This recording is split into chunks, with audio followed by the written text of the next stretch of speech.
சாக்கடை தாண்டும் போது ஜவ்வு கிழிஞ்சு போயிடும். பல இடங்கள்ல போனா அறுவடை மருத்துவத்துக்கு அறுவை சிகிச்சை தான் செய்யணும்பாங்க. காய் காட்டு எங்கிருந்து வரீங்க? சேலத்துல எங்கிருந்து வரீங்க? சேலம் நெய்க்காரப்பட்டி என்ன தெருவு? சேலம் நெய்க்காரப்பட்டி மணல்காடுன்னு வந்திருக்காரு ஐயா. ஐயாவுக்கு கால் மூட்டு ஜவ்வு கிழிதல்.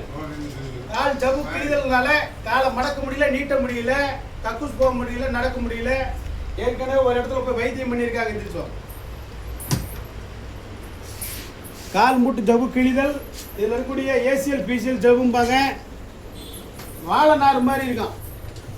இந்த ஸ்போர்ட்ஸில் விளையாடுறவங்க, கிரிக்கெட் விளையாடுறவங்க, வாலிபால் விளையாடுறவங்க, ஓட்டப்பந்தயம் ஓடுறவங்க, கோபத்தில் உதைக்கிறவங்களுக்குலாம் இந்த ஜவ்வு கிழிஞ்சு போயிடும். ஜவ்வு கிழிஞ்சு போச்சுன்னா அறுவை சிகிச்சைம்பாங்க. அறுவை சிகிச்சை தேவையில்லை. இங்கே வாங்க, அற்புதமான முறையில் கட்டி ஓய்வு எடுக்கணும். எப்படி முடிநாக மாதிரி தான் ஜவ்வு வளருங்கிறது உண்மை. அவசரப்பட்டு போய் அறுவை சிகிச்சை செஞ்சீங்கன்னா லட்சங்கள் செலவாகும். இன்றைக்கும் பாரம்பரிய வைத்தியில் எனக்கு 50 30 வருஷமா அந்த வைத்தியம் பண்ணிட்டு இருக்கேன். தாத்தா காலத்துக்கு செஞ்சுட்டு இருக்கோம். இந்த ஜவ்வு கிழியதுக்கு அற்புதமான முறையில் கட்டி குணப்படுத்தப்படும். நமது குடும்ப வைத்தியசாலையில் ஜவ்வு கிழிதல், மூட்டு விலகல், கால் முழங்காலில் ஏற்பட்ட சில்லு விலகுது. இந்த சில்லு விலகிற சில பேர் அற்புதமான முறையில் வைத்தியம் பார்க்கப்படும். கால் மூட்டு ஜவ்வு கிழிதலுக்கு அற்புதமான வைத்தியம் பார்க்கப்பட்டுள்ளது. நெய்க்காரப்பட்டி மணல் மேட்டு வந்திருக்கிறார் அண்ணன். 30 வயது மதிக்கத்தக்கவர். அற்புதமான வைத்தியம் பண்ணி காலை 5 மணி முதல் 12 வரைக்கும் செயல்படும். காலை மட்டும் வாங்க, மதியம் மாலை கிடையாது.